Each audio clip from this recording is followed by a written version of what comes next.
भाजपचे प्रदेश उपाध्यक्ष राजेंद्र गावित यांनी ऐन निवडणुकीच्या तोंडावर आपल्या पदाचा राजीनामा दिलाय। ओएसिस फर्टिलिटीच्या तज्ञांनी आयव्हीएफ उपचार पद्धतीद्वारे 1 लाखांहून अधिक जोडप्यांना मातृत्व प्राप्तीचा आनंद दिला आहे। मोफत अपॉइंटमेंट बुक करण्यासाठी आजच संपर्क साधा।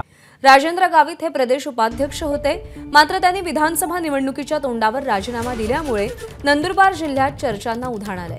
गावित हे शहादा तळोदा मतदारसंघातून निवडणूक लढण्यासाठी इच्छुक आहेत आणि त्यामुळे त्यांनी राजीनामा दिल्याचं सांगितलं जात आहे। त्यामुळे आता राजेंद्र गावित नेमके कोणत्या पक्षातून निवडणूक लढवणार हे पाहणं महत्त्वाचं आहे।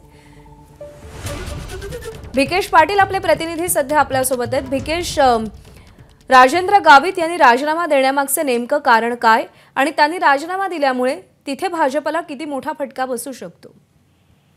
प्रज्ञा, नंदुरबार जिल्ह्यातल्या शहादा तळोदा मतदारसंघातून राजेंद्र गावित इच्छुक होते, मात्र या मतदारसंघात भाजपाचे विद्यमान आमदार राजेश पाडवी आहेत, त्यामुळे त्यांना पक्षाकडून उमेदवारी मिळणार नाही असे असल्याने त्यांनी पक्षाला राजीनामा दिल्याची प्राथमिक माहिती आहे। राजेंद्र गावितांचं या मतदारसंघात मोठं वलय आहे। शैक्षणिक क्षेत्रात त्यांच्या संस्थांचं मोठं जाळं असल्याने त्यांना मानणारा वर्ग मोठा आहे। याचा मोठा फटका भाजपला बसू शकतो।